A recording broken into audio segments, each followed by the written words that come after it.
Health care sector आज बहुत तेज़ी से ग्रो कर रहा है और इस हेल्थ केयर सेक्टर की वजह से देश की इकोनॉमी पर भी बहुत फ़र्क पड़ता है और इसी हेल्थ केयर सेक्टर के बैकबोन को कहा जाता है पैरामेडिकल कोर्सेज। तो आज के इस वीडियो के अंदर मैं आपको बताऊंगा कि पैरामेडिकल कोर्सेज क्या हैं, 10th के बाद कैसे किया जा सकता है, 12th के बाद कैसे किया जा सकता है, टॉप पैरामेडिकल कोर्सेज कौन कौन से होते हैं, इनका रोल क्या होता है, सब कुछ इसी वीडियो के अंदर हम डिटेल में बात करेंगे। तो चलिए वीडियो को स्टार्ट करते हैं। अगर आप चैनल पर नए हैं तो be a part of this beautiful family, subscribe जरूर करिएगा and do not forget to press the bell icon, ताकि जब भी हम ऐसी नॉलेजेबल वीडियोस के साथ आपके सामने आए तो आपको नोटिफिकेशन सबसे पहले मिल जाए।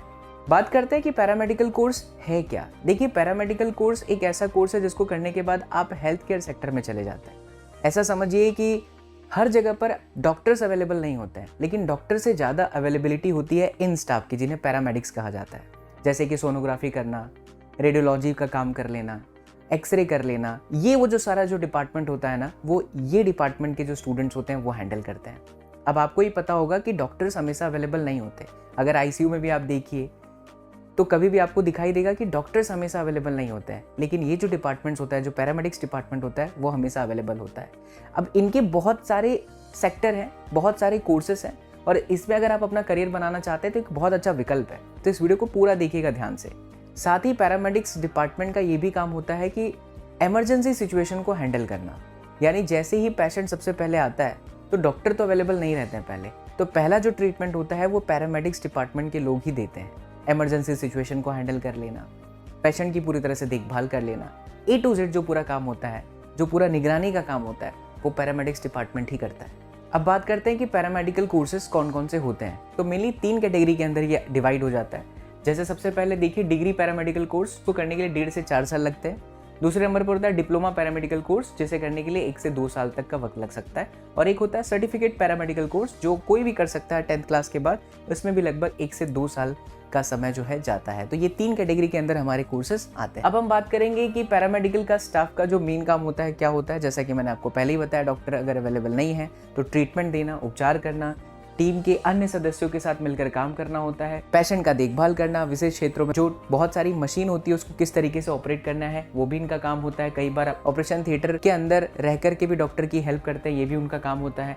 सैंपल लेना, लेबल करना, विश्लेषण करना, ये सारा काम जो होता है पैरामेडिक डिपार्टमेंट का होता है। बहुत सारे प्रोसेस के अंदर लैब के अंदर जो ब्लड सैंपल को कलेक्ट किया, फिर उसमें क्या प्रॉब्लम है उसको ऑब्जर्व करना, ये सारा काम जो होता है ये डिपार्टमेंट करता है। अब हम बात करते हैं कि 10th के बाद जो पैरामेडिकल कोर्सेज अवेलेबल है वो कौन कौन से हैं। देखिए, तो यहाँ पर है, मैंने फीस के साथ इसका सब कुछ स्ट्रक्चर लिखा है। डिप्लोमा इन आयुर्वेदिक नर्सिंग है, 50,000 से लेके 1 लाख तक होता है। Diploma in medical record technology है, 2 साल 2 से 3 लाख का खर्च आता है। Diploma in nursing care assistant, यहाँ पर भी आंकड़े आप देख सकते हैं। डिप्लोमा इन एक्सरे टेक्नोलॉजी, आंकड़े आपके सामने हैं। उसके बाद हम बात करें MRI technician, certificate in home based health care, diploma in dialysis techniques, diploma in rural health care, home health 8 HHA, 4 महीने 2000 से 5000 तक का खर्चा होता है। यानी अलग अलग कंडीशन के हिसाब से, अलग अलग तकनीक के हिसाब से जो है चार्जेस रखे गए हैं। वहीं देखिए और भी कोर्सेस हैं। BSc रेडियोलॉजी, ये 12वीं के बाद है। जो हमने इससे पहले देखा लिस्ट वो 10वीं के बाद था, लेकिन ये जो है वो 12वीं के बाद है। तो 12th के बाद आपके पास बहुत सारे अच्छे ऑप्शन हैं। BSc रेडियोलॉजी है, ऑडियोलॉजी है, फिजियोथेरेपी है, टेक्नोलॉजी है, OTT है, ये बहुत बेस्ट कोर्सेज होते हैं। अभी हम इन लिस्ट में से कौन से टॉप कोर्सेज होते हैं उस पर भी मैं आपको चर्चा करता हूँ। तो BSc नर्सिंग, फिर उसके बाद इनका देखिए ईयर्स कितना है, 3 साल, 4 साल, 5 साल, 2 साल, इनके खर्च भी हमने यहाँ पर मेंशन कर रखे हैं। BSc in dialysis therapy and BNYS courses, bachelor of naturopathy yogic science. तो इतने सारी कैटेगरी जो है वो 12वीं के बाद अवेलेबल है। अब हम बात करते हैं कि ग्रेजुएशन के बाद जो पैरामेडिकल कोर्सेस हैं वो कौन कौन से हैं। तो देखिए, इतनी सारी कैटेगरीज है आपके पैरामेडिकल कोर्सेज के अंदर। PG diploma in cardiac, PG diploma in anaesthesia, child health, medical radio, paramedic science, physiotherapy, community health nursing, medical lab technology. So these are the list. इनमें से अगर आपको कोई भी कोर्स बहुत पसंद आ रहा है, आप उसमें दिलचस्पी रखते हैं, आप रुचि रखते हैं और बहुत डिटेल में समझना चाहते हैं, तो प्लीज़ कमेंट जरूर करिएगा, क्योंकि उस आपके पॉइंट पर मैं रिसर्च करूंगा और फिर मैं वीडियो आपके सामने लेकर के आऊँगा। यहाँ पर हम पूरी लिस्ट आपके सामने रख रहे हैं, तो इनको एक बार देख लीजिए। इतने सारे ऑप्शन हैं, इवन आप बैचलर खत्म करेंगे तो मास्टर करने के बाद भी इतने सारे लिस्ट आपके सामने स्क्रीन पर दिखाई दे रहे हैं। अब हम बात करते हैं पैरामेडिकल कोर्सेज के जो टॉप लिस्ट कोर्सेज हैं वो कौन से हैं। तो उसमें सबसे पहले आता है BSc इन OTT, ऑपरेशन थिएटर टेक्नोलॉजी। जैसा कि नाम से पता चल रहा है, कि ये कोर्स ऑपरेशन थिएटर टेक्नोलॉजी में स्पेशलाइजेशन पर फोकस करता है और अगर आप इस कोर्स पर डिग्री प्राप्त करने की प्लानिंग बना रहे हैं तो ये आपको एक डीप अंडरस्टैंडिंग डेवलप करने में बहुत ज़्यादा हेल्प करेगा। कैसे हॉस्पिटल्स के ऑपरेशन में काम होता है, जैसे ऑपरेटिंग मशीन पे काम करने से लेकर सर्जिकल परफॉर्मेंस में डॉक्टर की हेल्प करने तक, ये बीएससी ओटीटी के तहत ही होता है। इसके बाद होता है बीएससी रेडियोलॉजी। ये आपको पता ही है कि शरीर के किसी भी हिस्से का एक्सरे करना, एमआरआई करना, सिटी स्कैन करना, उसके अंदर डीप अंडरस्टैंडिंग डेवलप करता है बीएससी रेडियोलॉजी कोर्स। उसके बाद बात करते हैं BSc in audiology and speech therapy. बहुत लोग को बोलने में समस्या होती, बहुत लोग को सुनने में समस्या होती, तो ये जो डिसऑर्डर होता है उसको समझना, उसमें काम करना इसी कैटेगरी के तहत आता है। इस कोर्स में कम्युनिकेशन डिसऑर्डर में स्पेशलाइजेशन बनाता है।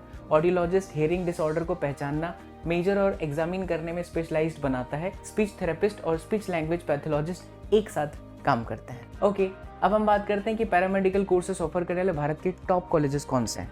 तो सबसे पहले जो आप स्क्रीन पर देख रहे हैं वो है university college of medical science Delhi विश्वविद्यालय। उसके बाद हम बात करते हैं छत्रपति शिवाजी महाराज विश्वविद्यालय, नई मुंबई के अंदर स्थित है।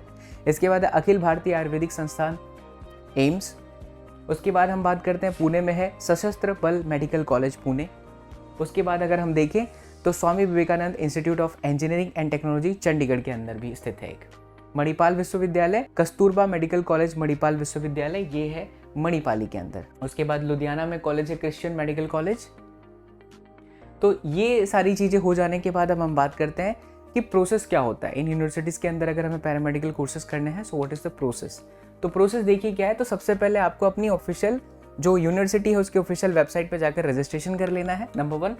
फिर यूनिवर्सिटी की वेबसाइट पर रजिस्ट्रेशन करने के बाद आपको एक यूज़र नेम और पासवर्ड मिलेगा, जिसे प्लीज़ याद रखिएगा। फिर वेबसाइट में साइन इन के बाद अपने चुने हुए कोर्स का चयन करना है कि जिससे भी आप करना चाहते हैं वो आपको सिलेक्ट कर लेना है। अब शैक्षणिक योग्यता, वर्ग आदि के साथ आवेदन फॉर्म भर देना है। इसके बाद आवेदन फॉर्म जमा करना है और आवश्यक आवेदन शुल्क का भुगतान कर देना है, मतलब जो फीस है वो आपको दे देना है। बहुत ही प्यारी हिंदी लिखी गई हमारी टीम की तरफ से। अगर एडमिशन प्रवेश परीक्षा पर आधारित है तो पहले प्रवेश परीक्षा के लिए रजिस्ट्रेशन करें और फिर रिजल्ट के बाद काउंसलिंग की प्रतीक्षा करें। प्रवेश परीक्षा के अंकों के आधार पर आपका चयन किया जाएगा और लिस्ट जारी की जाएगी। अब हम जान लेते हैं कि पैरामेडिकल के कोर्सेज के लिए कौन कौन से एग्ज़ाम कंपलसरी होते हैं। देखिए, मैं यहाँ पर कहूँगा कंपलसरी है, ऐसा ज़रूरी नहीं है। कुछ यूनिवर्सिटीज़ ऐसी हैं, कुछ कॉलेजेस ऐसे हैं जहाँ से अगर आपको पैरामेडिकल कोर्स करना है तो वहाँ पर आपके लिए ये कॉम्पिटिशन एग्जाम कंपलसरी, लेकिन हर जगह पर कंपलसरी नहीं है। तो ये डिपेंड करता है कि किस तरह की यूनिवर्सिटीज़ और कॉलेज में आप एडमिशन लेना चाहते हैं। तो बहुत ही फेमस है, पूरे देश में फेमस है। तो नेशनल एलिजिबिलिटी एंट्रेंस टेस्ट, ये नीट वाले स्टूडेंट्स जो मेडिकल की तैयारी करते हैं उनके लिए कंपलसरी माना जाता है। अगर आप टॉप लेवल के कॉलेजेस में जाना चाहते हैं तो ये एग्ज़ाम आपको कंपलसरी देना है। इसके अलावा एम्स, यदि आप all India institute of medical science में पैरामेडिकल कोर्स के लिए आवेदन करना चाहते हैं तो इस एग्ज़ाम के लिए क्वालिफाई करना बहुत ही इंपॉर्टेंट है, जो मई के महीने में होता है। आपको ही पता है, टारगेट 2024 नीट की एग्ज़ाम है ना। अब एक और होता है ऑक्यूपेशनल इंग्लिश टेस्ट। जिन बच्चों को फॉरेन से पैरामेडिकल कोर्सेस अगर करना है तो उनके लिए कंपलसरी होता है। ओईटी का फुल फॉर्म होता है ऑक्यूपेशनल इंग्लिश टेस्ट। अब बात कर लेते हैं कि पैरामेडिकल कोर्स के बाद करियर का स्कोप क्या क्या है, क्या क्या आप बन सकते हैं। तो देखिए, यहाँ लिस्ट है। Laboratory, medical laboratory technician, physiotherapist, occupational therapist, rehabilitation worker, audiologist and speech therapist, nursery, diagnosis, radiography, laboratory technician, MRI technician, nursing care assistant, radiology assistant, nursing assistant, ambulance attendant, dental assistant and operation theatre assistant. There are lot of varieties in paramedical courses. Job profile और salary की अगर हम बात करें तो radiologist औसतन 7 से 8 लाख रुपए सालाना कमा लेते हैं। ऑक्यूपेशनल थेरेपिस्ट 10 से 11 लाख, और उसके बाद जो फिजियोथेरेपिस्ट होते हैं 12 से 13 लाख। अगर खुद का क्लिनिक खोल दें तो इससे भी ज़्यादा जाता है अर्निंग उनका। एंड नर्सेज जो है 5 से 6 लाख औसतन सालाना जो है कमा लेते हैं। ये अगेन डिपेंड करता है कि आप किस तरीके का एक्सपीरियंस रखते हैं। जैसे जैसे आपका एक्सपीरियंस बढ़ता जाता है आपकी सैलरी भी बढ़ती चली जाती है। तो ये था डिटेल हमारे पैरामेडिकल कोर्सेज़ का। उम्मीद करता हूँ कि आपको इस प्यारे से वीडियो के अंदर पैरामेडिकल कोर्सेज़ क्या है, क्यों करना चाहिए, कौन कौन से कॉलेजेस हैं, इसके लिस्ट ऑफ कोर्सेज़ कौन से हैं वो हमने बता दिया है। इस वीडियो से रिलेटेड अगर आपकी कोई भी प्रश्न जनरेट हो रहा है माइंड में, अगर आ रहा है कि नहीं यार हमें ये चीज़ समझना है बहुत डिटेल में, तो प्लीज़ कमेंट करिएगा। अगला वीडियो आपके प्रॉब्लम के सोल्यूशन के ऊपर ही होगा। इसी तरीके की और भी नॉलेजेबल वीडियोज़ देखना है तो चैनल को सब्सक्राइब जरूर कर लीजिएगा। मिलते हैं अगले वीडियो में। जय हिंद।